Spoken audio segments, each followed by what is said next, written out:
We are almost done with the project.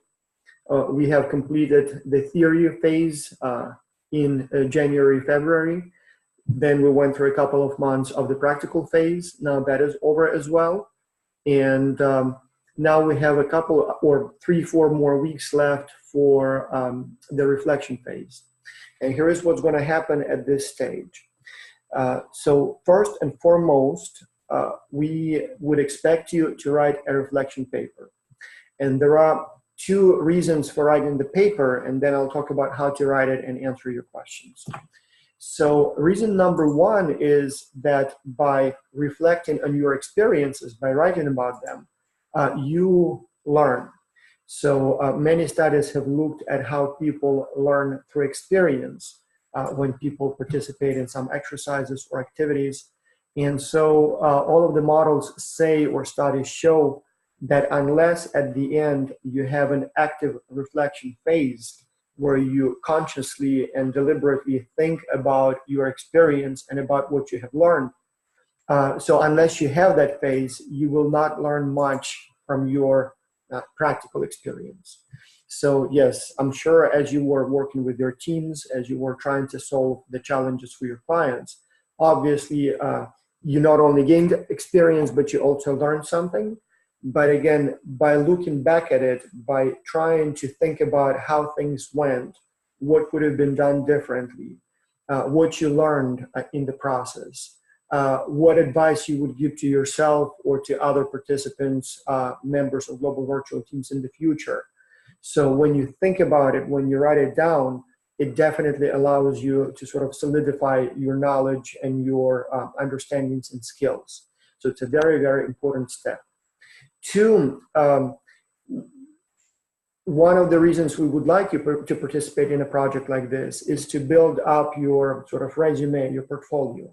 So when tomorrow you will be applying for jobs, or you will be applying to universities or for scholarships, you can present to the interviewers or to the selection committee some sort of evidence or some sort of a portfolio that will prove that you have this experience, that you have learned from it, that you know things that others don't. And so if you write this reflection paper well, you may be, or you should be able to use it in the future for applications and for making impressions on your future, as I said, employers, educators, grantors, so people who may be giving you something or accepting you somewhere. And even if you will not be able to use it word for word, even if it will not be the paper that you will like literally copy and paste directly into your application package, by having written it, you will be able to recycle parts of it. Like for example, let's say you will be applying to the college, right? Sometime soon you will be applying to universities, to colleges. And obviously you will have to submit a document called a statement of purpose, or sometimes they call it an essay, right? So a document where you will be explaining why you would like to pursue the degree, what makes you a special, better candidate than other candidates, what knowledge and skills you have. And so obviously you will probably talk about your culture experience. You will be saying that, hey, I worked in an international team on the business project, trying to be essentially a business consultant to a real client. And so you will not only need to mention it, but you will also have to sort of communicate and explain why that experience was important, what you learned in the process, what makes it special, or how that experience makes you a special candidate. And so much of that you already will have written in your reflection paper, and you will be able to recycle some parts of that for your statement of purpose, or for your essay, or for your job application. Likewise, very possible when you will be applying for jobs, the interviewer will ask you about your experience. And at some point you will say, oh, I participated in this project called X Culture. And he will say, or she will ask you, what did you learn? Or how did it go?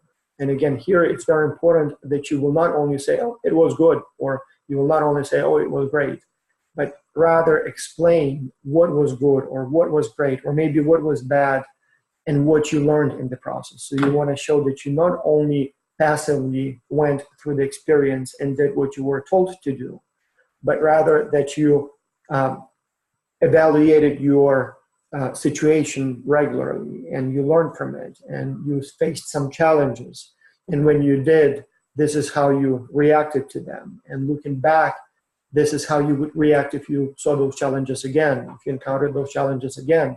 So you want to show how you developed, how you grew through those experiences. And again, by writing the reflection paper, you will sort of have those, phrasing, or you will have that text in your mind, and you will be able to provide a nice, compelling, convincing, impressive answer, so that your employer or your selection committee member or whoever else you will be talking about verbally or in writing will say, this person can learn. Yeah, that was not only a cool experience, but I can also see how the person can take a difficult situation, learn through it or from it, and come out a better, more skilled, more educated person, so a better person. So we wanted to write that, as I said, both for you, for your future, but also so you learn from the past, and then you have something to use for the future. So for this reflection paper, the official deadline, I believe it's the 20th or 22nd. So basically you have a couple of weeks to write that paper. And in terms of the format, I'll need to look up the deadline. I think is the 20th. So you have about 2 weeks. The 20th of May, because we need a little time to then read those those reflection papers, evaluate them, provide you with feedback, but also very importantly, use the quality of your reflection paper, or use the evaluation of your reflection paper for your recommendation letters. So we want to comment on not only your performance on the theory phase, not only on your performance during the practice phase, but also in the reflection phase. So also, things that you learned and did as reflected in your reflection paper. In terms of the length, we deliberately have no limit. I would say that you probably want to have at least 3 pages total, but many people have many, many more. In fact, many people have 20, 30, 40 pages. Some people even include snapshots of their communication with the team, examples of work they did. So you can literally have, as much fun with it as possible, as you want. You can turn it into a full-scale paper that maybe even at some time you can think about publishing as a journal article, as a book chapter, or maybe as a blog post. So all of those are viable options and have happened in the past. But no restrictions as far as the length. Some of you are relatively young. We even have some people who are literally just in their early teens or even pre-teens. And so obviously we would not expect those people to say much. A couple of pages may be perfectly sufficient for a person of that age and experience. We have some older people in the academy program who are, last year of the high school, will be going to college in a couple of months. And so they are probably much more like our university students. And so from that perspective, you probably want to write more, and you can write more. So we'll leave it completely up to you. The only thing that I will say in terms of what goes in the paper should be more or less fixed. So you definitely want, as a first section of the paper, you definitely want to describe your experience. So you essentially have description of what had happened. So what your team was like, where the people came from, how did you initiate the contact, how you proceeded with the task, perhaps what kind of challenges you experienced, what kind of interesting situations could have happened in your team, how you reacted to those challenges and those situations. If you had any conflicts, maybe describe a specific instance, or maybe select one that is illustrative if there was some recurrent issue that happened every week. So you basically describe what happened to you simply descriptively. So as your essentially journal, where you just say, yeah, this is what happened. You don't have to think only about positive. If there were some problems, you can talk about them here too. But the important thing here is not to try to praise the project or to criticize the project or experience. You just neutrally sort of explain this is what happened. So you start with a description, right? As the next step, you sort of move to, I would call it prescription. So you sort of reflect on it. And here you're thinking about what went well, what went maybe poorly, what could have been done differently. And you can phrase it either as you simply reflect and for yourself sort of make mental notes for how you could have done things differently or what you learned from it. But also you can phrase it as advice to future participants of the Xculture project, or to future members of global virtual teams in general, or maybe managers of global virtual teams in general. And you can literally say, based on my experience, this is what I learned, and this is how I recommend you approach similar situations in the future. Either to myself, this is what I learned, and now I know better, and in the future I should do it differently, and this is how. Or if you readers ever participate in a project where you have to be members of global virtual teams, this is what you should expect, and this is what you should do about it. Because if you do this, it may lead to problems that I saw. So I recommend you do something else, and hopefully that will lead to fewer problems and better outcomes. So you can, again, write it more like either, as I said, lessons learned, or as a manual or a guide for members of global virtual teams or managers of global virtual teams, and you sharing with them your experience and advice for how they can do this job effectively. You can add anything else to this, whatever you want. So I've seen people, and I appreciate that very much, add comments about how the project overall can be improved, and I personally love those sections. As you know, Xculture Academy is a very new program. So we tested it only a couple of times, and we're still figuring out the best way to manage it. So the best way to organize it so that it's interesting, educational, fulfilling for you. And who is better to know what worked and what didn't. So there were some things that you liked, let us know. We will know to keep them next semester. If there were things that you either didn't like or you wish they were there, they were added, tell us about that. Maybe we will change if something didn't go wrong and do it differently next time. Or if you can think of something completely new that we didn't think about, maybe we can add it next semester. So again, I would be very appreciative of your comments and suggestions for how to improve the project as a whole. And then if you want to add anything else, feel free to do so. So as I said, people try to create sort of, almost like a guide for future members of global virtual teams. Some people were including, for example, questions that they would recommend the team members start asking at the beginning to get to know each other, like icebreaker questions. There was one student who said maybe you should develop some sort of a anti-bullying policy, and so she even developed some suggested wording for that policy. So she experienced some problems with a team member who was very bossy, very dominating, and maybe even to a point where the team members felt he was bullying or a bully. And so she felt that with proper, policies in place, the chances of that problem can be minimized in the future. So all of those are very, useful and viable components of the reflection paper. I will read them very carefully, and just like you will learn from your experience by reflecting on it, I will learn from your experience by reading your reflections, and hopefully we'll be able to make this project better next semester.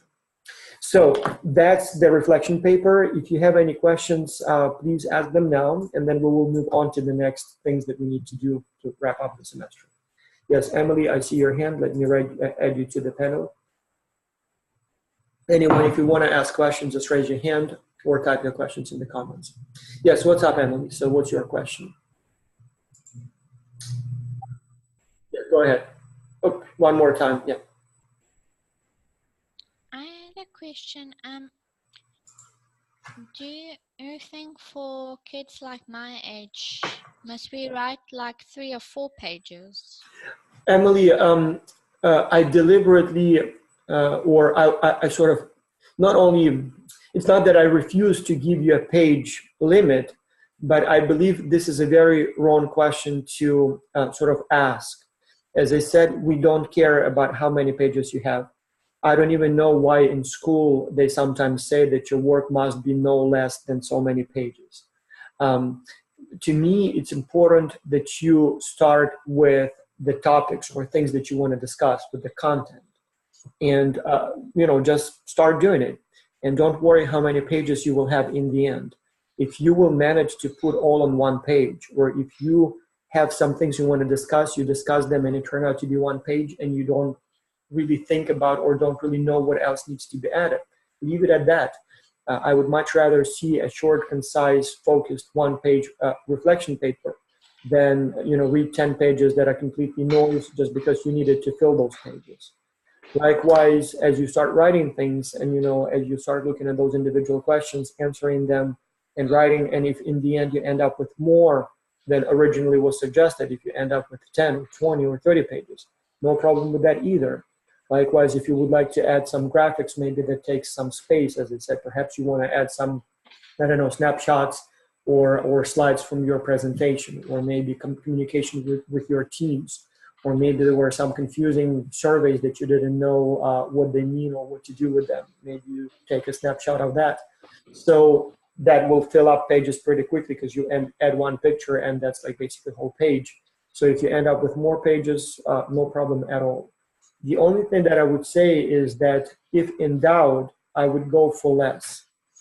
First of all, we have several hundred kids, academic kids, who finished the project, and I assume will be submitting the papers. And so even if it's, let's say, 5 pages per kid, and even if it's, let's say, even if not everybody will do, will write a paper, for me, no matter what, I will be looking at hundreds, if not over 1,000 pages of readings. And as you can imagine, the more you write, the more I have to read, and it takes time. I will obviously be using help of other professors, of coaches, ambassadors, so we can all read every paper. It may be too hard for one person to do, and then especially to provide feedback. So my preference is that you keep it short. Time is valuable. Your time is valuable. My time is valuable. So if you have something smart to say, say it. If you don't know what to say, or if you ran out of ideas, no need to say something. So less is better. Likewise, when you're writing the paper, I personally like bullet lists. I don't like when people have pages and pages of plain text, kind of book style. That is difficult to read. It's boring to read. If you give me kind of bullet main ideas, usually it's, we are sort of in the same sector. So if you say, I had many conflicts and these are the key points of the conflict, I'll definitely understand what you mean, and I don't need to see a lot of, full sentences and, details. Usually I know right away what you mean. So unless it's something very, very special where it needs to be described in detail in, like long sentences, it's perfectly sufficient to just give some sort of, like a bullet list or short section approach. But again, whichever way you want to go about it, we haven't developed any strict rules specifically, so you have some freedom to express your, thoughts and to reflect in any way you want on the experience. For the challenge instruction, for the report, team report, we had, first for the theory phase, we had basically multiple choice questions. You had no freedom, you just had to choose one answer from the available list. For the practical phase, we gave you very strict guidelines. These are the questions that you need to answer. This is how long it should be. This is the font size and all that. Now we give you more freedom. So at this time, you should be able to choose for yourself and don't worry about the page. Miriam is also asking if 22 pages is too long or is it enough? As I said, I sort of refuse to answer it. It can be perfect. It can be too long. Miriam, if you had only one idea and it could have been expressed in one page, then 22 pages is too long because it means that you added 21 pages of noise essentially. On the other hand, again, if you had wonderful, interesting observations, maybe you did learn so much, maybe you had 100 lessons, maybe you had 100 different experiences that you want to describe each individually because they are important and you learn from each of them. Maybe 22 pages is not enough. Maybe, you should have been even more detailed. So it all depends on how many ideas you want to discuss and how much attention or how many details you want to include for each idea. So, but I'd say if you don't have any super special observations, if you simply sort of provide a dry description of your experience, that will probably be a couple of pages, probably 2, maybe 3 pages. if as I said, it was like, yeah, it was, this is what happened, nothing special. There were 6 of us who came from those countries. There were some difficulties here, some there. You probably will not need more than 2-3 pages to describe it. And probably 1 page will be a kind of minimum, and more is possible. When it comes to lessons learned, again, I suspect you will have at least a couple of lessons learned. Maybe, I wish I communicated more frequently with my team. I wish I confronted that team member who didn't participate earlier.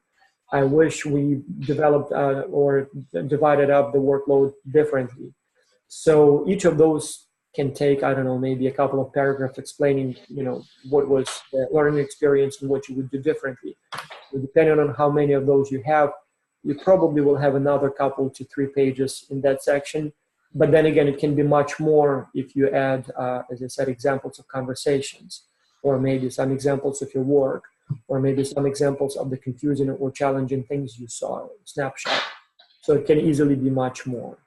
And yeah, so that would be sort of kind of the minimum, probably, for a good paper. And then you can add more sections, you can add more details. So I'd say it probably will be 3 pages plus, but by plus, I mean, it can be 3, 10, 20, 30, 40, maybe even.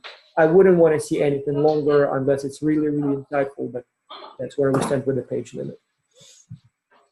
Somebody also is asking, this recording and other recordings. Yes, we record them, and yes, obviously, it's all posted on the resource page. So we have recordings of all the webinars there. You have first a section where you have, in fact, let me show you.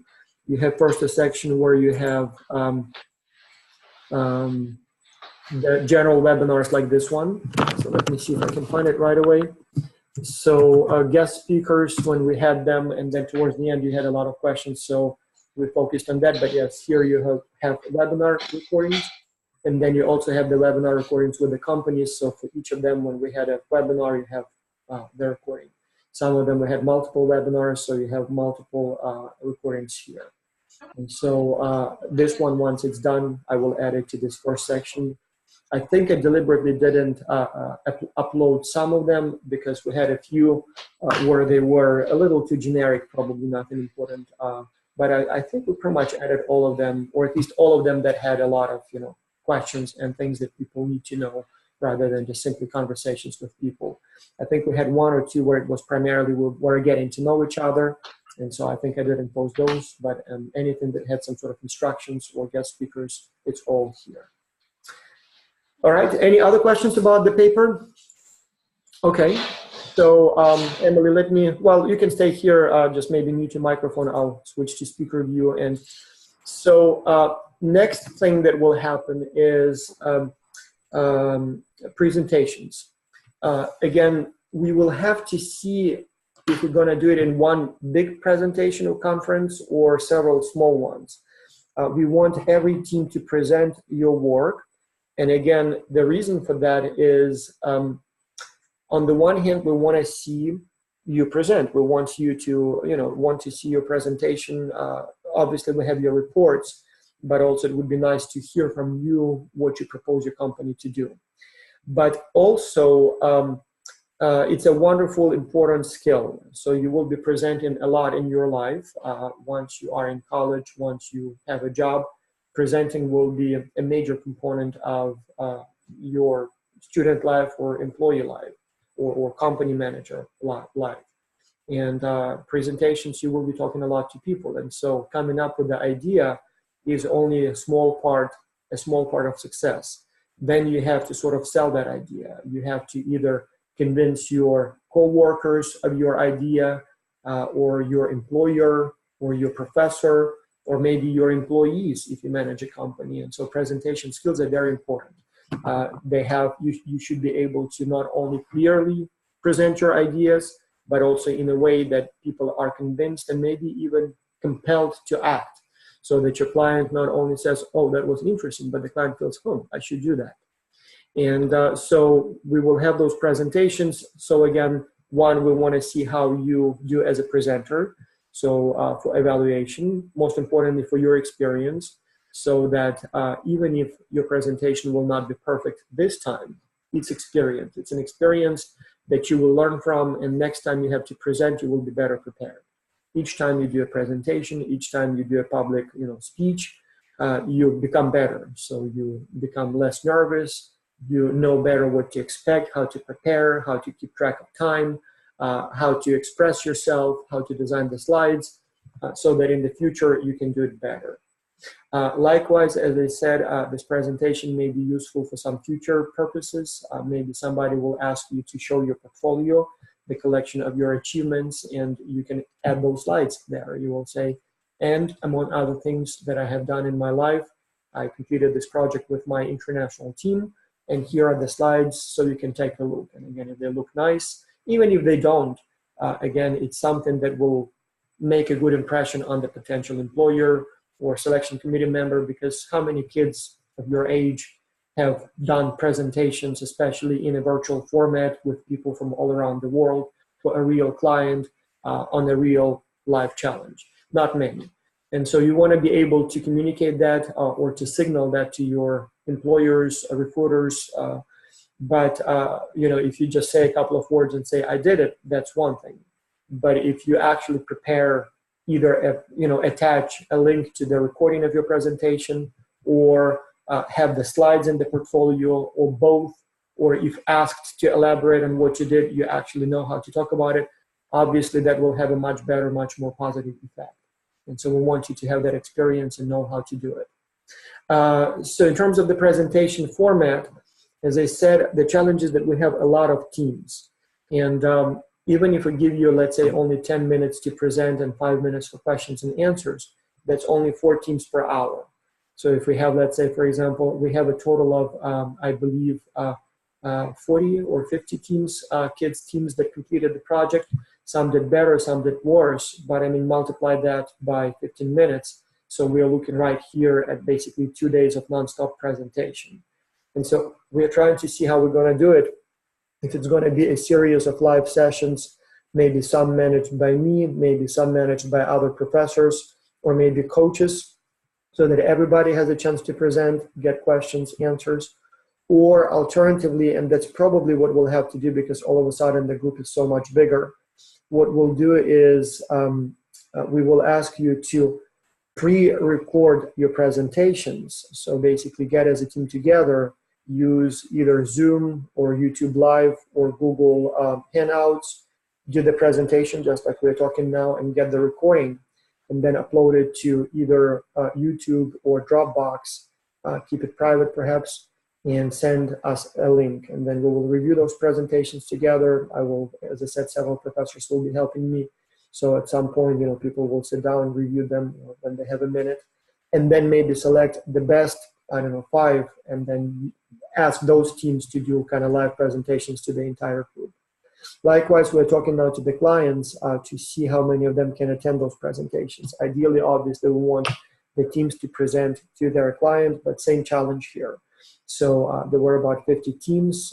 Let's even say we select, 20 best ones. Some clients may have 10 or more teams working for them. And we're talking about like half a day of presentations here. Not every client will be able to devote this much time to presentations. So what we may do, as I said, ask you to do the presentation live, record it, send us the video, and then maybe we'll select the best of the best, and then ask those teams to present again with clients in the audience, with a larger group in the audience. So that probably will be the only viable way forward, but I'm going to now talk to the teams and make sure that everybody is ready to present. We had in the past situations when some teams literally were sort of afraid, kids, I don't know, I'm not sure, maybe I shouldn't, can I not present this time? And if that happens, I suppose fine, we don't need to force you to do the presentation. So likewise, we have a few teams that submitted very, very weak reports. So weak that I'm not even sure they would be ready to do a presentation. So we'll see how many teams we have in the end, and then we will also see how to schedule all those activities. But at this time, the working plan is that we will have definitely some live presentations, probably at this time, Saturday morning for me, and afternoon or evening for all of you in other time zones.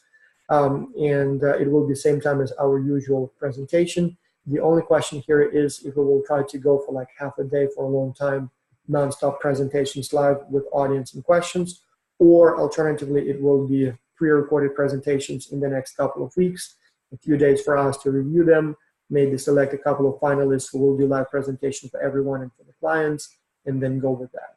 But in any case, be prepared to present, whether or not with the audience, it doesn't matter, because it will be still the same live presentation, either by one person on behalf of the team or the whole team, and taking turns, and with some sort of a recording coming out of this.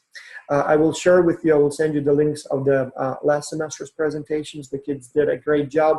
The only problem we ran into in the past, and we've done it several times already, because we did it in multiple sessions before, it was much, much smaller. We only had a few dozen kids, but it was still several teams. And as I said, you cannot do more than 4 teams an hour. The only one I remember challenge, we had some of the best presentations. The kids wanted to make a great impression, and they even included music in the background. And what happens is some of that music was not licensed. So it was like some sort of a song that, like nice upbeat song, and YouTube automatically detects those tracks and then bans the videos that use unlicensed content. And even though it looked like a completely harmless approach, big deal, you just played some music track in the background. Not only, some people believe that it's a copyright violation, but the video may literally not be postable on YouTube because of that. And so I'm all for you using music, but make sure that you use some licensed content, because otherwise we may not even be able to share your videos. And then obviously the best presentation recordings we will probably share on our big websites where we have hundreds of thousands of followers. Make you famous. You do a good job. We want to make sure the world knows about it, so that this way you can, in the future, maybe provide direct a link to the X-Culture website to your, as I said, future employers, recruiters, colleagues, and they can see, he was or she was one of the best last OK time. Nice, very impressive. Oh, the video scored a lot of likes and comments. Very nice. So again, the only rule here is you can use slides, you can use any format. Some people would do a presentation, just talking. Some people use slides. Some people did literally cartoons, and that was really cool. So they did almost like a cartoon, like a little movie. So all of those are viable ways forward. So whichever way you want to try it, it's perfectly fine. Some people asked, is it okay if our parents help us? And so the answer is not only it is okay, it is expected. So those of you who are older, you probably don't need help with your parents. But those of you who are younger, obviously it would be too much to expect, from you to write all those reports and papers and presentations. And so what I mean by that is, obviously, by no means we want you, the parents, to write the reports for your kids or to prepare the slides for your kids. We're talking about working together. So you are there helping and in the process teaching them how to do it. My own kids, as you know, have participated in X-Culture as well. And I was amazed how little they knew. Like, when it comes to ideas, how to develop a marketing campaign, they had a lot of ideas. But when it comes to how to write it up, they had no clue. Like literally, they in many cases couldn't even write, clear sentences.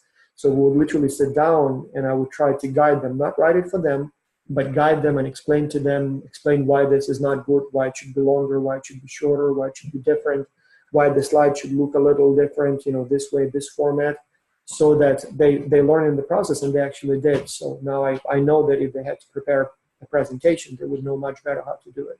So we worked together and they learned sort of from me, with me, and together. So obviously we want you to be present and provide your insights as much as possible. The only thing that I will finish up on presentation, I will say a recurring problem is people cannot stay within the time limit. Again, shorter is better than longer. The audience, just like you, nobody wants to listen to long presentations. And so shorter is better than longer, unless you have something important to say. So 10 minutes is a limit. If you can finish in 9 or 8, even better. So focus on the most interesting stuff, not on including everything. So just select the most interesting 1 or 2 or 3 ideas and include that. Oh, and one more thing. So here, when you're doing the presentation, it's very important that you not only focus on the business side of it, but also on the human side. And by that, what I mean is you want to say a few words about your team. You want to say who you are, where you come from, sort of kind of to set up the right tone to make sure that your audience knows who you are. So I would literally start with introductions, say what countries you come from, maybe who did what on the team, maybe even some interesting facts about you. So that's perfectly fine. So you want to kind of prepare a show, a nice, kind of entertaining experience rather than provide every technical detail. And so interesting should be the focus, not detailed. Obviously, there will be some technical issues you want to describe in proper detail, but again, try to make it coherent so that when people watch it, they were like, oh, and in the end, like, oh, that was an interesting team. That was an interesting presentation. So you want to do it that way. Any questions about those presentations? Again, you can raise your hand if you want, or you can type the questions. And yes, Emily is asking if we can work with a coach. Absolutely. In fact, that's where coaches can be extremely useful. Yes, you can definitely, and in fact, you should check with your coach before you do the final presentation. You probably want to do some sort of a rehearsal as a team first, then as a team for the coach, or record for the coach, send the video, ask for feedback. Yes, absolutely. And they are expecting you to ask for their feedback. Even when you're absolutely sure what you have is perfect and you don't need anybody's help and feedback, I would still ask the coach to provide feedback, or ask your parents to watch it and provide feedback, because what seems perfect to you, other people may see ways to improve it further. They may say that you, I don't know, talk too fast, too slow, too long. This wasn't clear. I wish you had a better segue transition from this to this. This slide is too wordy. I didn't have the time to read it, while you were going through this. So you definitely want to show it to someone, in fact, to as many people as possible before you do the actual presentation. Miriam is asking how many teammates should be making the presentation. Your choice. It can be one, it can be two, or it can be a whole team. All of those are viable options. The advantage of asking one person to do the presentation on behalf of the whole team is that it's a little bit more efficient. You don't have to switch all the time. And if one of your team members is perhaps more fluent in English, or more articulate, or maybe more afraid of the camera, of the audience, I suppose you can use sort of the most prepared team member to kind of, do it for the team. If there are more people, though, it looks a little, how should I say, more compelling, or let's call it cuter. So, a bunch of nice kids, all in different countries at the time of the presentation, trying to make and talk here about international business to make the presentation. It sort of makes a much better impression. So it's always a good idea to probably have more than one, just because you want to kind of for the impression management reasons. But again, does it have to be every single team member, and does everybody have to say something? Your call. One of the challenges I see with that approach is that, one, it takes sometimes too much time to switch between the presenters. And since you have only 10 minutes, you literally may spend like half of that time, saying, oh, and now Johnny will talk about marketing. And now Mary will talk about HR or about logistics. And so Mary starts or tries to talk, the microphone is not working. And so sometimes you lose like a minute or so just to, switch from one presenter to another. And so if everybody wants to talk, like all 7 of you, it literally may be a little too difficult logistically. So it may be a good idea to perhaps have only 2 people, or maybe 3 who do the talking. Maybe everybody else is there perhaps for a quick introduction. Again, one person can do the introductions, but the other people are there and say, hi, yes, I'm Emily in South Africa, for example. Hi, I'm Miriam in Georgia. And so, one of you can be doing the presentation, whereas everybody else sort of, waves their hand and sort of shows that it was a team effort. But all of those are viable and defensible options. Depends on, as I said, how comfortable the team members are with presenting.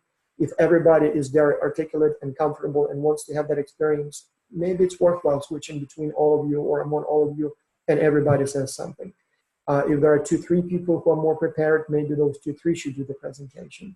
If everybody's afraid and not sure what to say and only one can do it well, maybe one should do the presentation. So all of those, think about it together. Rehearse, see how it goes.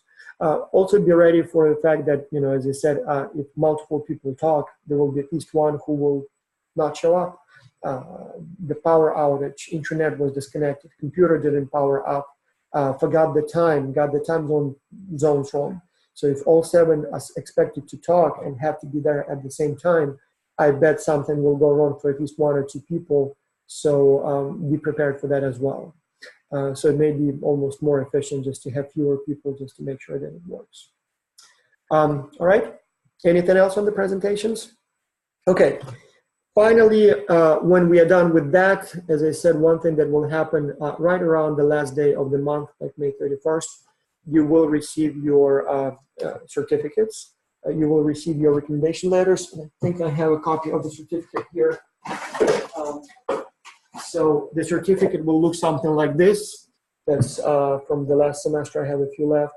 And then the recommendation letter will be like 4 or 5 pages where we talk about the experience you had, what you did, why you did it, why it's important, what people learn through this experience, more information about the project itself, then some specific information about your performance, what kind of peer evaluations you received from your team, how your report was evaluated by the professors, quality of your presentation, maybe things you said in your reflection paper, so that it's personal. And so we'll say that Emily, for example, attended every possible webinar session, did a great job, participating in the webinars, asking the right questions, providing insights. The report of the team was such and such, and these are the evaluations. She was loved and respected by her team, as we can judge from the high evaluations that she received from the team members. She provided insightful comments in the weekly surveys, didn't miss a single one of them. So she did a great presentation with her team. And then at the end, obviously, there will be a recommendation. So if you did all of that, it will say that I can confidently recommend this person for jobs that require teamwork, creative problem solving, complex communication, information management, and such. And then if you did something else, we may even mention, and if the time will come for her to present, I know she will do a great job. And I know that he is very reliable and will never miss a deadline. And vice versa. We may have a few people who are perhaps not as dedicated and not did a good job, and their presentation recommendation letter will say, and you know what? Yeah, it seems like he or she missed a few weekly update surveys, didn't ever participate in the webinar, so I never even had a chance to meet the person, so didn't seem to take it seriously. The report was so-so, and lots of errors, definitely didn't do a good job there, and never even tried to do a presentation, or did it, but it was so-so. So at this stage, maybe I cannot recommend that person quite yet. I know that this person learned something in the process and is more skilled today than 4 months ago, but still I'm not comfortable recommending this person for this kind of job. So some people will unfortunately have to get those negative evaluations, but it is what it is. And that package will also include your personal performance evaluation, where it will be a little bit more detailed about what you did well, where you can learn, and some suggestions. We will also probably include your personal cultural intelligence report. You took all those tests. We have the data. We know sort of what your cultural intelligence level is, both in absolute terms, but also compared to the rest of the cohort. And so based on that, we can give you those results, as well as some recommendations for how you can improve your cultural intelligence moving forward. So you will get like a gigantic package with like a total of about 30 pages. So it will contain, as I said, certificate, performance review, recommendation letter, and so you can use it whichever way you want. Now, we will not mail them to you. Some people asked if I will get it in mail, like paper. No, we will not do that, because first, it's extremely expensive. For example, sending a package to South Africa will probably cost me about $30, $40 just the shipping, not counting the print and all the other costs that go with this, package and all of this. We tried to send it in the past, but as I said, it takes a lot of time to get the proper mailing addresses, and then get it all in the right envelopes with the right labels. Like literally takes days and days. We don't have that time. Second, it costs a lot. Like literally, as you know, we were very generous when it came to participation fees and stipends, and so the resources we collected from the participation fees were not even close enough to hire some help and manage the program. And so if we were to mail the paper copies, it will cost us thousands of dollars total that we don't have. Second, it doesn't make sense to mail it. We tried it in the past. Some of those packages get lost in mail. Some of them, as I said, the address was not correctly recorded, went somewhere else.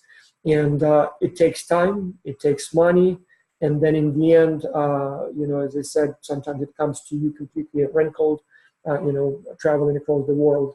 So it seems much more efficient if we send you a high definition print ready copies and you just print them locally.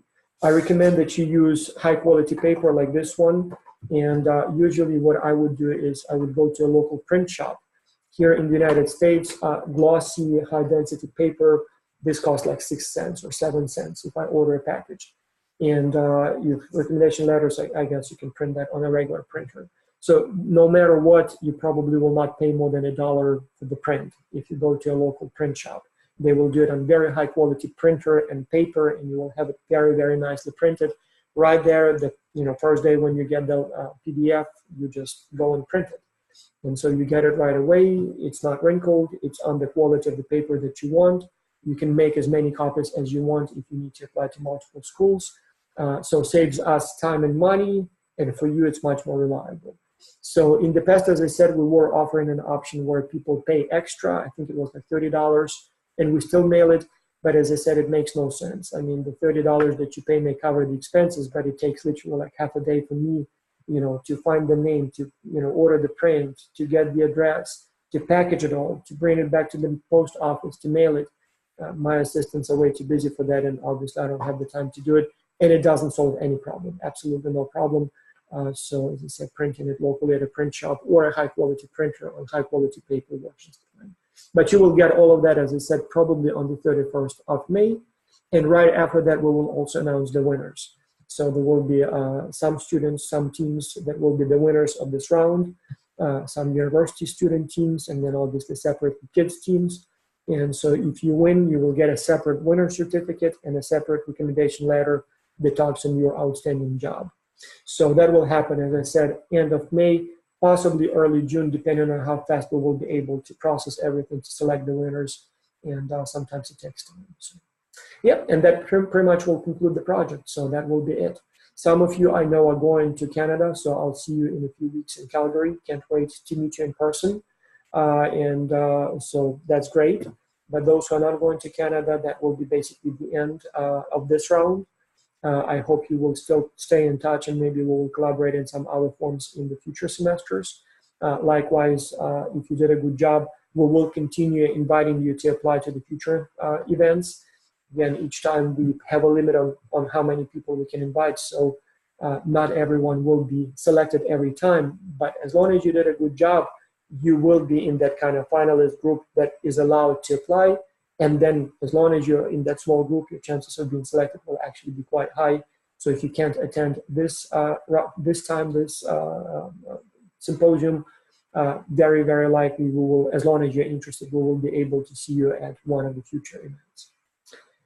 All right. Yeah. So any other questions? Miriam is asking about the role. Leader, informal leader. Miriam, don't worry about that leadership questions. The reason we ask them, we are trying to do a study where we are trying to, on the one hand, to understand why some teams have leaders and others don't. Who gets to be a leader? Is it the oldest person? Is it the most fluent in English person?